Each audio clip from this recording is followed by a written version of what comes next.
मैं डॉक्टर भामा अग्रवाल राजीव गांधी राजकीय महिला महाविद्यालय भिवानी की ओर से हिंदी की इस कक्षा में आप सबका स्वागत करती हूँ, अभिनंदन करती हूँ। प्यारे बच्चों, आइए आज हम साखी संख्या 17 व 18 का अध्ययन करते हैं।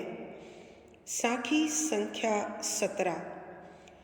अंसड़ियाँ छाई पड़ी, पंथ निहारी निहारी, जिबड़ियाँ छाला पड़ा, राम पुकारी पुकारी। प्रसंग प्रस्तुत साखी हमारी हिंदी की पाठ्य पुस्तक मध्यकालीन काव्य कुंज में संकलित कबीर की साखियों से ली गई है। इसके रचनाकार अथवा रचयिता संत शिरोमणि कबीरदास जी हैं।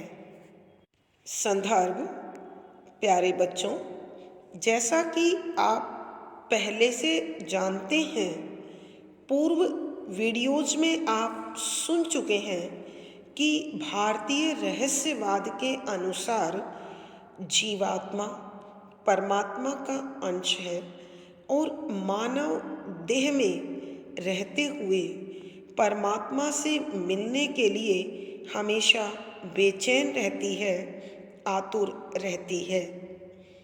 बच्चों, आप बहुत लंबे समय से मानव जीवन के 4 लक्ष्यों के विषय में सुन रहे हैं और वो लक्ष्य हैं अर्थ, धर्म, काम, मोक्ष।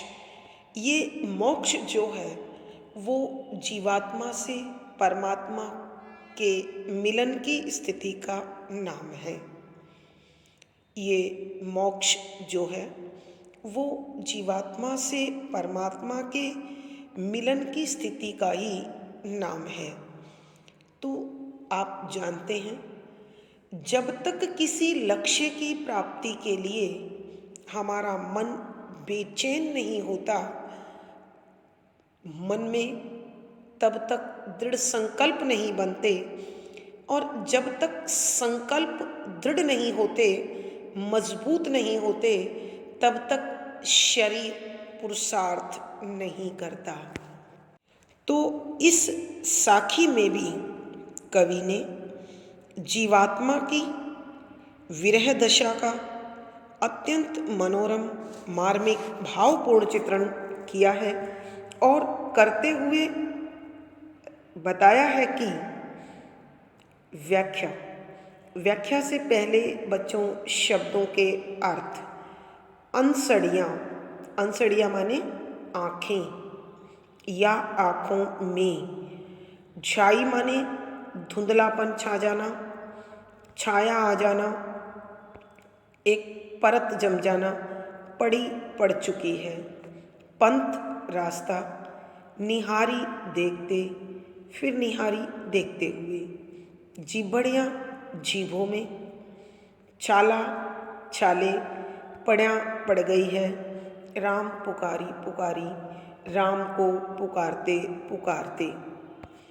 अब सरलार्थ से पूर्व मैं एक बार आपका ध्यान ले जाना चाहती हूँ आपकी उस अवस्था की ओर जब आप परीक्षा की तैयारी में दिन रात जुटे रहते हैं। तो आपने देखा होगा, बहुत लंबे समय तक जब आप अध्ययन करते हैं तो एक स्थिति ऐसी भी आती है जब आपकी आँखें थक जाती हैं, उसमें धुंधलापन छा जाता है। तो यहाँ इस साखी में इसी सटीक सत्य का, सटीक प्रयोग का कवि ने उद्घाटन किया है। क्या कह रहे हैं देखिए, कि यह जीवात्मा परमात्मा का रास्ता एकटक देख रही है। लगातार खुली आँखों के कारण अब उसमें धुंधलापन छा गया है, छाया आ गई है, और अब तो इन आँखों की दृष्टि इतनी कमज़ोर हो गई है कि सब कुछ उसे स्पष्ट दिखाई भी नहीं देता है।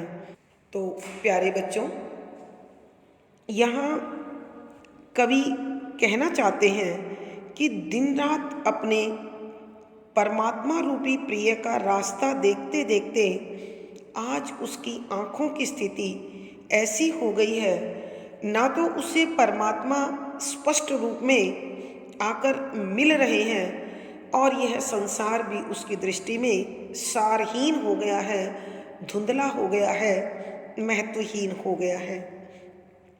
जिबड़ियाँ छाला पड़ा राम पुकारी पुकारी कि उसकी जीभ लगातार प्रभु के नाम की पुकार लगा रही है और इसी पुकार के कारण उसकी जीभ में भी अनेक छाले पड़ गए हैं, यानी आँखें इंतज़ार करते करते थक गई हैं, वहाँ अंधेरा छाने लगा है और जीभ प्रभु का नाम पुकारते पुकारते थक चुकी है। इसलिए वो कहीं कहीं दांतों से दबकर छाले या चोटिल हो गई है अथवा जीभ सूख चुकी है। कवि के कहने का भावार्थ यह है कि विरहिणी जीवात्मा परमात्मा से मिलन के लिए इतनी अधिक बेचैन है कि उसे अपनी देह तक की, अपने शरीर तक की पूरी जानकारी या देखभाल तक ठीक प्रकार से वो नहीं कर पा रही है। विशेष यहाँ कवि ने जीवात्मा की विरह दशा का अत्यंत मार्मिक एवं स्वाभाविक चित्रण किया है। सद्दुकड़ी भाषा में रची गई साखी है, वियोग श्रृंगार रस है, प्रसाद गुण है, दोहा छंद है, गे शैली है, आंसड़ियाँ झाई पड़ी जिबड़ियाँ छाला पड़ा कारण अलंकार है, निहारी निहारी पुकारी पुकारी पुनरुक्ति प्रकाश अलंकार है, अनुप्रास आदि अलंकारों का सुंदर सटीक प्रयोग हुआ है।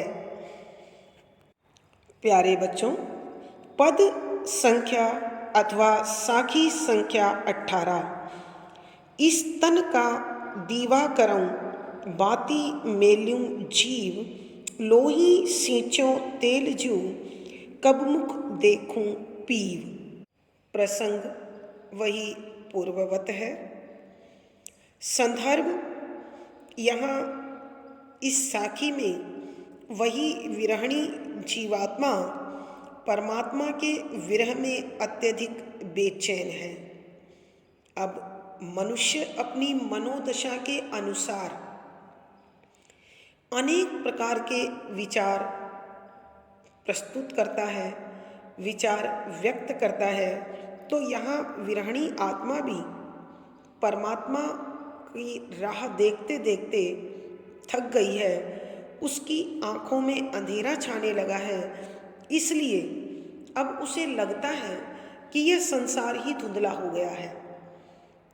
तो इस धुंधले संसार में परमात्मा मुझे कैसे पहचानेंगे, किस प्रकार मुझ तक पहुँचेंगे और मैं कैसे उन्हें इस धुंधलेपन में देख पाऊंगी।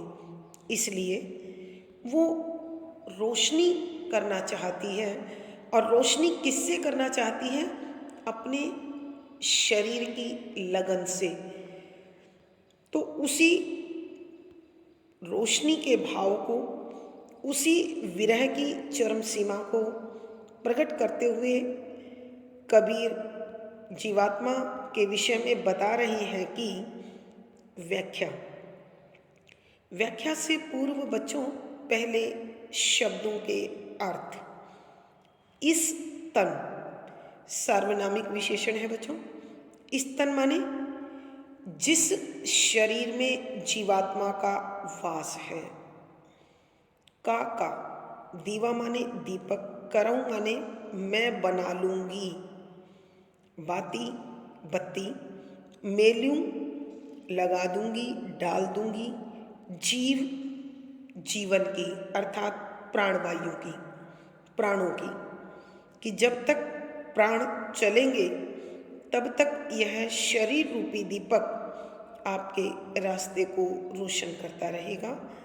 लोही, लहू, रक्त, खून, सींचूं मैं सींच दूंगी, तेल, तेल, ज्यों के प्रकार से या की तरह के समान, कब, किस समय, मुख, चेहरा, देखूं मैं देखूंगी, पीव, परमात्मा रूपी पति, प्यारे परमात्मा। व्याख्या। प्यारे बच्चों, आपको मालूम है कि रोशनी का सबसे पहला जो उपकरण हमारी आंखों के सामने आया या मानव सभ्यता के साथ परिचय में आया वो है दीपक। यद्यपि रोशनी और ऊष्मा हमें मिली आग से, लेकिन अब प्रचंड आग तो सब जगह नहीं जलाई जा सकती, इसलिए घर को रोशन करने के लिए दीपक का आविष्कार हुआ, इजाद हुआ। तो यहाँ कवि उसी जीवात्मा के द्वारा यह भाव प्रकट करते हैं जो परमात्मा से मिलने के लिए बेचैन है। वह जीवात्मा किसी भी सीमा तक, किसी भी हद तक जाने को तैयार है। वो कहती है कि हे प्रभु, यदि आप मुझे अपना दर्शन देने के लिए तैयार हैं तो मैं इस शरीर को दीपक बनाने के लिए भी तैयार हूँ, और मैं अपनी सांसों की डोर से, अपने प्राणों से, अपनी प्राणवायु की बाती इस दीपक में लगा दूंगी और इसमें अपने शरीर का खून तेल के रूप में प्रयोग कर तेरी प्रतीक्षा करती रहूंगी। अर्थात शरीर से मनुष्य कर्म करता है, सांसों के साथ लगन उत्पन्न होती है और पुरुषार्थ से ऊर्जा चलती है। तो यहाँ इसी तथ्य का उद्घाटन किया है कि प्रभु तेरी भक्ति के रास्ते में मैं तन, मन और आत्मा तीनों को एकाग्र करके तुझे समर्पित हो जाऊंगी। और फिर भी न जाने कौन सी वो शुभ घड़ी आएगी, कौन सा वो पावन समय होगा जब मैं आपसे मिल पाऊंगी, आपके चेहरे को देख पाऊंगी, आपके दर्शन कर पाऊंगी और मेरी जीवात्मा को सच्ची शांति प्राप्त होगी, सच्चा आनंद प्राप्त होगा। कवि के कहने का भाव यह है कि विरहणी आत्मा अपनी एकनिष्ठ भक्ति से, अपने संपूर्ण लगन से, अपनी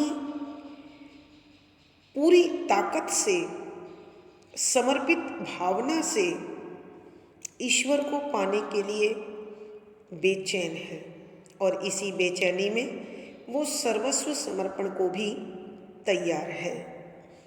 विशेष यहाँ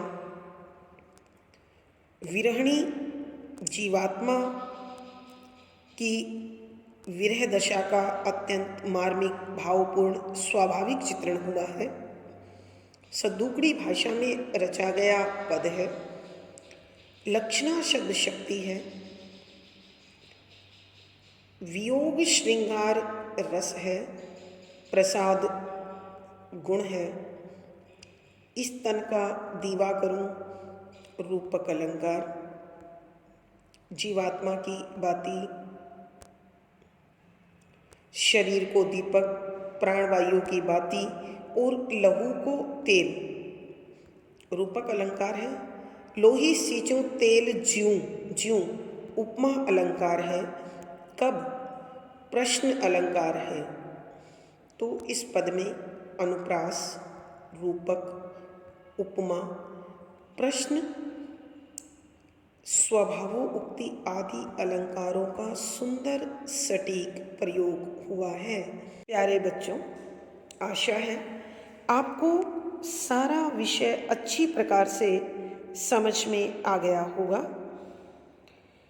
कमेंट बॉक्स में लिखकर मुझे बताएं।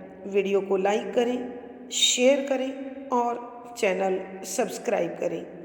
पिछली वीडियो का लिंक आपको यहाँ प्राप्त हो जाएगा। धन्यवाद बच्चों।